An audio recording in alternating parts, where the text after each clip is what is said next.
kenapa tidak banyak orang yang bisa berhasil kayak kita? Kalau dibilang kerja keras, banyak orang kerja keras. Kalau dibilang pintar, banyak orang pintar. Iya. Tapi ujung-ujungnya terus terang begini, kita ini kan sangat suka ya membuka-buka media sosial dan hanya ingin mendapatkan yang lucu-lucu, yang konyol-konyol gitu ya. Tidak ada masalah kita mendapatkan. Tapi kalau semua yang seperti itu, apa yang kita pikirkan Pilwali 2024? ya, poin paling penting adalah mau mendengar, karena biasanya pejabat itu paling susah mendengar.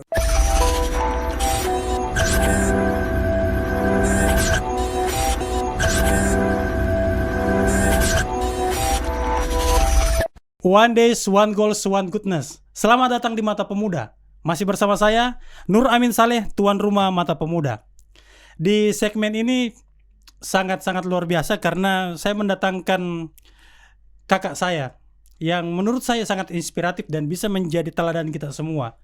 Siapa itu kalau bukan Kak Sukrian Salatif, atau orang-orang di Makassar tidak asing dengan panggilan Kak Uki. Bagaimana kabarnya, Kak? Kabar baik. Alhamdulillah. Alhamdulillah. Pertama-tama mungkin saya mau perkenalkan. Beliau ini sebenarnya, kenapa saya katakan inspiratif, karena sudah bertabur bisa dikatakan sudah paripurna ini, Kak. Beliau ini menjabat sebagai Komisaris Pelindo 4, Komisaris Bank Bukopin, Komisaris Media Fajar Holding Company, dan juga menjadi Komisaris PT Pupuk Indonesia Holding Company. Yeah. Dan juga yang paling menarik adalah beliau saat ini menjabat sebagai staf khusus Wakil Presiden Kiai Haji Ma'ruf Amin, dan juga sebelumnya staf khususnya juga Menteri Pertanian, Bapak Amran Sulaiman. Dan banyak sekali yang saya mau gali sama Kak Uki ini. Tapi yang paling pertama, Kak, banyak orang yang berupaya seperti bisa memiliki pengalaman seperti kita. Tapi kenapa tidak banyak orang yang bisa berhasil kayak kita? Laki saya kira ya. Jadi kalau dibilang kerja keras, banyak orang kerja keras. Kalau dibilang pintar, banyak orang pintar. Iya. Tapi ujung-ujungnya laki juga barangkali ya. Jadi nanti kita bisa lebih dalam. Tetapi maksud saya begini, kalau bisa seperti itu, ya karena Tuhan mau memberikan itu. Karena Tuhan mau memberikan itu. Dan beberapa yang disebutkan tadi, jabatan itu, komisaris apa dan itu beberapa waktu yang lalu. Iya. Tapi kan begini, Kak. Iya. Teori itu juga bagi saya tidak bisa kita amini bahwa semua atas kehendak Tuhan. Oke. Iya kan? Iya. Karena kalau seandainya kita begitu, banyak orang mending saya tidur saja. Nah, besok juga saya bisa ikut kayak Kak Uki gitu. Iya. Oke.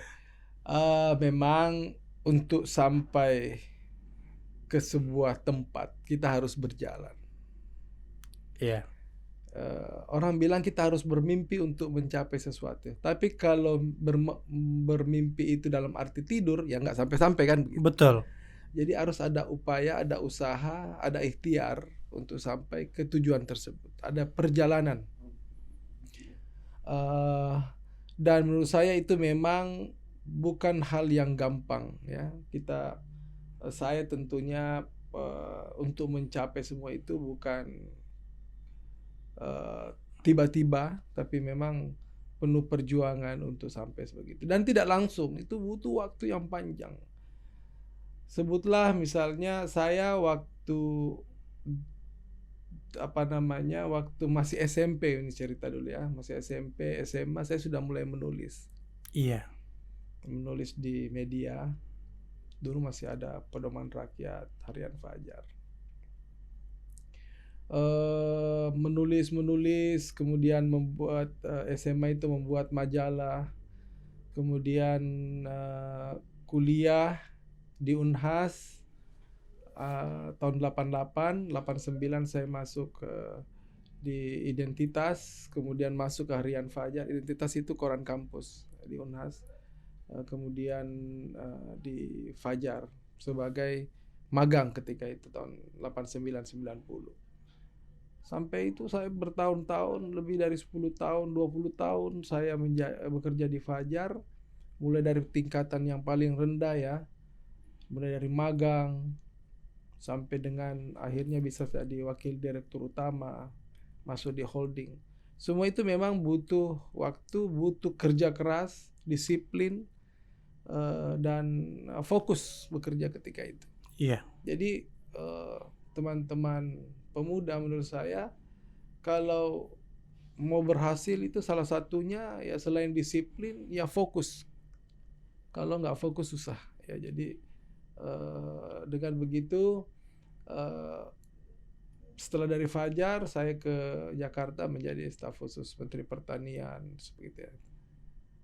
Kemudian 5 tahun di situ, kemudian menjadi staf khusus Wapres, dan setelah itu saya sekarang banyak juga membuat ke Makassar membuat podcast juga. Jadi semua itu kita lakukan dengan begitu banyak pengalaman-pengalaman yang membesarkan, dan lebih banyak saya bekerja untuk untuk pada akhirnya untuk masyarakat juga. Oke. Tapi yang jadi pertanyaan paling fundamental kalau saya kan, semua kan pada prinsip dasarnya mengalir di di jalan yang lurus saja. Yaitu kita sebagai jurnalis, panjang karir tak di jurnalis. Tapi kenapa bisa ada lompatan-lompatan yang drastis gitu? Nah, pada umumnya yang memiliki profesi jurnalis, mohon maaf Kak, itu akan stuck dengan perjalanan seperti yang lurus-lurus saja. Sedangkan kita itu rekam jejak naik, lompat dan hingga berada di titik ini. Ya, saya juga tidak tahu kenapa, tetapi ya mungkin ya karena saya memang fokus ketika bekerja. Jadi ketika saya diminta untuk Pak Andi Amran Sulaiman diangkat jadi menteri, diminta saya menjadi staf khususnya, ya saya ke pimpinan saya di Harian Fajar, Pak Alwi Hamo waktu itu. Saya mau ke Jakarta, Pak. Waktu saya sudah direktur di holding Fajar Group. Saya mau ke Jakarta membantu teman saya karena dia juga baru ke Jakarta sebagai menteri pertama kali ya. Dia butuh teman yang bisa menemani beliau, jadi saya menjadi staf khususnya. Dan ketika itu saya tidak dilepas.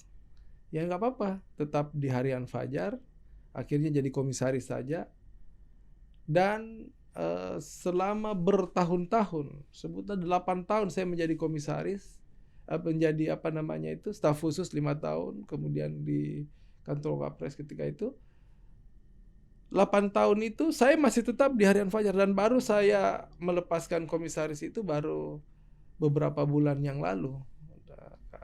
Jadi menurut saya perjalanan yang panjang ini memang seperti mengalir aja begitu, tidak ada yang biasa aja menurut saya. Tidak ada yang hebat-hebat banget. Ini yang masih sebenarnya. Masih bertanya-tanya saya.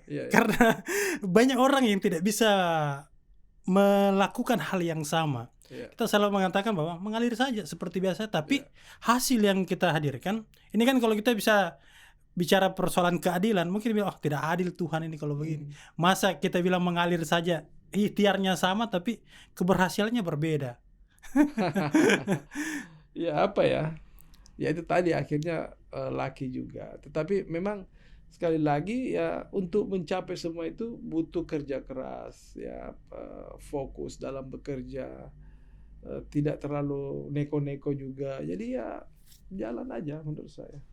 Ya, dan saya lihat dari Jakarta kembali ke Makassar, apalagi untuk apa kita mau bikin podcast, Kak? Ini menarik bagi saya. Perlu saya literasi kita ini kan menurut saya perlu Tommy kan banyak di situ kan. Siap. Kita perlu lebih banyak lah soal literasi ini. Jadi saya melihat bahwa di Makassar ini masih kurang podcast yang betul-betul dikelola secara profesional untuk bisa menjadi sebuah profesi begitu ya, menjadi kegiatan. Kita tahu sekarang kalau di media cetak ini, bahkan media televisi, menurut saya ini sudah mulai agak menurun ya. Iya. Sekarang orang mau melalui smartphone, melalui handphone, di situ dia bisa melihat semua. Kalau di situ jendela dunia. Orang mendapatkan berita, informasi melalui handphone. Dan untuk memproduksi itu kan kita membuat podcast-podcast. Nah, saya memimpikan bahwa di podcast itu bukan hanya sekedar talk show seperti ini, tapi semua informasi bisa melalui podcast itu. Jadi dalam satu channel atau dua channel, dalam satu akun itu bisa seperti majalah dan koran, punya banyak rubrik-rubrik. Dan kita menginginkan bahwa informasi-informasi bukan hanya sekedar hoax yang didapatkan dari grup-grup WA misalnya, tetapi ada yang dengan menggunakan HP kita bisa dapatkan informasi yang benar, yang bermanfaat. Terus terang begini, kita ini kan sangat suka ya membuka-buka media sosial dan hanya ingin mendapatkan yang lucu-lucu, yang konyol-konyol gitu ya. Tidak ada masalah kita mendapatkan. Tapi kalau semua yang seperti itu, menurut saya kita tidak mendapatkan manfaat yang besar. Jadi menurut saya begini, saya mencoba dengan media yang sama itu, saya memberikan informasi. Mungkin ringan, tapi dia harus mencerahkan, mendapatkan informasi, ada tambahan, ada ilmu yang didapat. Kalau kita contoh di media sosial yang ringan-ringan, yang short ya, itu kan biasanya yang ada cuma lucu, konyol, dan seperti nggak ada manfaatnya gitu. Benar. Cuma mendapat ketawa-ketawa. Nah, saya menampilkan misalnya yang informatif, bahwa ada yang ringan-ringan, tapi ada ilmu pengetahuan yang didapat di situ. Jadi saya coba mengimbangi itu supaya orang tetap di media yang sama mendapatkan informasi yang bermanfaat, bukan hanya sekedar yang yang konyol-konyol satu dua oke lah. Tapi kalau itu terus yang kita nonton ya lama-lama kan bosan. Kita juga butuh informasi, kita butuh yang up to date lah, kira-kira seperti itu, yang bisa kita terima tanpa harus dahi ini berkerut. Iya, jadi bisa dengan. Jadi kalau ada orang nonton dapat naik, oh ya lucu-lucu, terus dapat satu, ketemu saya punya konten, oh ini ada informasi penting ini misalnya. Iya. Soal soal tokoh dunia, tokoh di Sulawesi Selatan, atau kejadian-kejadian unik yang kita dapatkan dari situ, ada manfaat lah kira-kira seperti itu. Jadi pada prinsip dasarnya kan, Iya. tujuan kita membuat podcast itu sebenarnya memang ingin kembali membumikan literasi kan ya. Iya. Baik masuk di dalam ruang-ruang digital agar ya bukan cuma sekedar heboh saja, tapi bisa informatif dan mencerahkan. Iya. Oke Kak, kalau terkait kembali ke kita ini, ada kan teorinya Abraham Maslow. Iya. Itu hierarki kebutuhan manusia. Kalau ibarat dari 5 tingkatan piramida, dari tahapan paling basic STEM sampai di paling tingkatan yang paling akhir, yaitu aktualisasi diri. Saya pikir paripurna Miki, karena kenapa?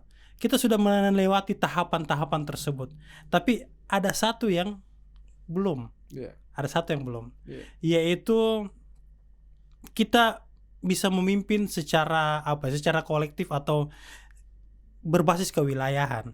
Nah, ini ada pertanyaannya sederhana kan? Ini sederhana sekali pertanyaannya. Apa yang kita pikirkan Pilwali 2024? Ya, sungguh saya belum berpikir ke situ ya, apalagi berpikir Pilwali. Memang beberapa tahun yang lalu, 2-3 tahun lalu saya mau turun ke lapangan karena waktu itu banyak permintaan dari teman-teman bahwa ayo kita bantu Makassar, kita benahi Makassar ketika itu. Tapi dalam beberapa kali kesempatan saya sampaikan bahwa itu kan ada hubungannya dengan politik. Saya bukan anti politik, tetapi kadang-kadang saya tidak bisa mengikuti irama politik itu sendiri ya. Politik itu kan ada yang tanda kutip katanya kejam, kepentingan, semuanya ada berdasarkan kepentingan dan lain-lain. Padahal kalau saya kan sebenarnya ingin betul-betul bagaimana ketika itu ingin membangun Makassar, memperbaiki Makassar dengan apa visi misi saya seperti itu ya. Salah satu contoh yang sangat sederhana menurut saya bahwa seorang pemimpin itu harus banyak turun ke lapangan, bukan di belakang meja, di kantor misalnya. Kalau kita turun ke lapangan, lihat ke bawah, kita tahu apa masalah dan bagaimana cara mengambil keputusan untuk memperbaiki masalah-masalah tersebut, memecahkan permasalahan tersebut. Tapi kalau kita di belakang meja, apalagi dalam artian hanya bekerja untuk apalagi yang bisa ditanda tangan, kemudian siapa lagi yang mau dipindahkan, siapa lagi yang mau proyek apa lagi yang mau dikerjakan, akhirnya kita tidak pernah berpikir tentang masyarakat kita. Nah, untuk itu ketika itu saya maunya seperti itu, karena itu saya dapatkan ketika saya menjadi staf khususnya Pak Andi Amran Sulaiman. Beliau Menteri Pertanian, liputannya itu cakupannya seluruh Indonesia, dan dia lebih banyak di sawah begitu, mengurusi masyarakat petani yang berhubungan dengan pangan dan lain-lain. Yang di kantor itu ya waktu itu saya banyak di kantor, jadi saya tahu betul terbalik ya. Iya, jadi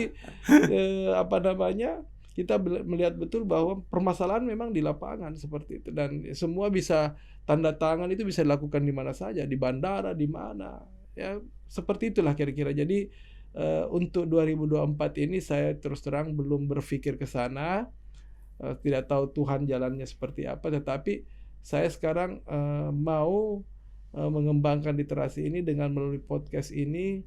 Saya ingin bagaimana masyarakat kita menjadi paham betul, tahu betul apa sekarang yang sudah terjadi, bukan hanya sekedar mendapat informasi-informasi sesat misalnya atau hoax, tetapi mendapatkan informasi-informasi dari lapangan. Oke Kak, ya. Ini sebagai kakak yang sangat menginspirasi, tentunya kan kakak yang baik itu membukakan jalan adik-adiknya. Dan kita sudah kembali ke Makassar dan membuka jalan tersebut. Pertanyaannya, sangat banyak anak-anak muda yang potensial ini di Makassar, Kak. Bagaimana caranya dia bisa masuk di circle tak? Apakah dia harus mengunjungi di mana, atau dia hubungi di mana, agar mereka juga, kan gini, anak-anak muda itu banyak sekali yang kreatif, Kak. Cuman dia tidak tahu dia harus mau kemana ini. Dan kita sudah kembali ke Makassar, membuka channel catatan jurnalis yang kita bentuk sendiri, Kak. Harapannya mereka bisa join di kita seperti kita. Saya memang sudah menyampaikan ini. Kemarin saya menerima kembali beberapa anak muda yang dia menceritakan dia memproduksi beberapa semacam talk show, ya, bagian seperti sinetron ringan begitu ya. Dan dia stop karena tidak ada lagi biaya untuk itu. Jadi saya kemarin berdiskusi dengan beberapa teman, saya datang ke mereka memperlihatkan ini kemampuan saya bikin begini. Oke, saya bilang oke. Jadi di tempat saya, di podcast saya itu kan ada studio. Jadi saya ada dua tempat kira-kira begitu. Jadi satu untuk saya, satu untuk umum. Untuk umum ini kita terbuka untuk siapa saja. Anak-anak muda yang mau bikin konten-konten bisa di tempat saya. Jadi memang itu saya tujuannya seperti itu, supaya orang tidak terhalang karena tidak punya peralatan, tidak punya tempat. Mari kita bicarakan, kita bikin di tempat saya, dan Anda bisa berkarya di situ. Dan dengan begitu bahwa saya memang tidak untuk diri saya sendiri, ya, tapi saya ingin mengajak semua orang, khususnya anak-anak muda yang punya, karena kita tahu sekarang zaman milenial begini, anak muda dengan IT, dengan peralatan-peralatan canggih, mereka lebih paham lah. Betul. Saya lewat akhirnya. Jadi saya sekarang ini banyak belajar justru mengikuti anak-anak muda yang sekarang ini. Mengajak mengikuti gayanya mereka. Kadang-kadang saya harus seperti anak muda juga jadinya, padahal saya sudah punya 2 cucu. Seperti itu ya. Luar biasa kan. Awet muda. Oke Kak, oke. Sebagai penutup, saya selalu sampaikan ke menurut orang-orang yang menurut saya sangat inspiratif. Dan setiap orang-orang hebat itu memiliki yang namanya first principle thinking, Iya. atau prinsip fundamental yang di dalam dirinya yang mengantarkan dia ke kesuksesan itu. Iya. Nah, kalau di Kauki apa prinsip fundamental Kak? Pertama ya, yang fundamental menurut saya ini ya, bahwa saya itu dalam bergaul tidak membeda-bedakan orang. Tidak membeda-bedakan. Sama semuanya. Semua kalau ada yang mengundang saya datang, kalau saya sempat saya pasti datang, dan saya tidak bergaul dengan, saya bergaul karena mungkin basicnya wartawan, di mana saja saya, mungkin dari kelas bawah, saya tadi dari warkop. Siapa saja saya bisa dengan apa yang Grab itu yang apa namanya? Iya. Dengan Ojol. Dengan ojol saya biasa main sama-sama. Iya. Di warung kopi ada tempat di sebutlah di Kopi Son sana ada ojol, biasa saya sama-sama Iya, iya. ikut bermain bersama mereka, kemudian apa semuanya. Jadi kita terbuka pada semua orang. Kita poin paling penting adalah mau mendengar, karena biasanya pejabat itu paling susah mendengar. Betul. Saya betul. bukan saya hindari banyak bicara, terus terang. Saya lebih banyak mau mendengar. Karena dengan kita mendengar kita tahu apa permasalahan. Iya. Ya kalau kita jadi pejabat cuma hanya mau bicara, itu cuma mau didengar. Betul. Padahal kita harus banyak mendengar, kemudian kita lakukan sebutlah kata orang kontemplasi begitu, dan kita mengetahui oh jalan keluarnya seperti ini. Ada problem solving gitu kan. Kemudian saya juga ingin sebelum ditutup, saya juga ingin memberikan kesan saya kepada Tommy ya. Siap Kak. Bahwa menurut saya Tommy ini bukan, kata orang, bukan kaleng-kaleng begitu ya. Ini menurut saya tadi sempat ngobrol, dan menurut saya hebat lah begitu. Saya sekarang lagi di tempat podcastnya Tommy, dan yang mengambil gambar ini Tommy sendiri. Ada 3 kamera di sini, 3 kamera, yang on off-nya itu cuma Tommy sendiri. Kemudian nanti diedit sendiri dan muncul sendiri begitu loh. Saya kira tidak banyak anak muda yang menghasilkan karya dengan bisa dengan sendiri, dan itu otodidak. Betul-betul saya kagum lah. Maksudnya kalau anak muda itu bisa berkarya, tidak mengeluh, dan dengan peralatan yang ada, kemampuan yang ada, itu top, hebat. Siap Kak. Jadi menurut saya teman-teman sekalian, kalau saya biasanya kalau di podcast sebut sahabat Uki, sahabat Uki ini banyak hal yang kita bisa pelajari dari orang-orang yang tidak kita kenal begitu, low profile seperti Tommy ini. Saya baru lihat tadi, oh ini, nah gampang, dia punya Penerbit buku. Penerbit buku yang sudah berapa ribu ya? Sudah hampir 2.000 judul. 2.000 buku di Nas Media. Nas Media ada di sini tadi ditampilkan. Ya, jadi menurut saya ya sebagai anak muda yang bergabung di KNPI ya, saya salut lah ya, artinya anak muda yang bisa berkarya, tidak mengeluh, ya tidak juga sombong, ya low profile seperti Tommy ini, ya menurut saya lanjutkanlah. Siap Kak. Ya. Terima kasih. Mudah-mudahan banyak inspirasi di sini lah. Amin. Ini studionya tidak terlalu besar, tetapi nyaman lah sebagai satu tempat podcast begitu ya. Iya Kak. Lanjut. Terima kasih banyak Kakak Uki. Iya. Oke, baik, untuk semua para pemuda ISM, saya sangat menghargai dan sangat bersyukur Kak Uki datang memberi semangat kepada kita di ruangan ini. Harapannya juga kedepannya Kak Uki kami bisa bersilaturahmi ke tempat silakan, kita banyak belajar lagi, dan anak-anak muda di Makassar bisa mengikuti jejak kesuksesannya Kak Uki. Harus lebih lah.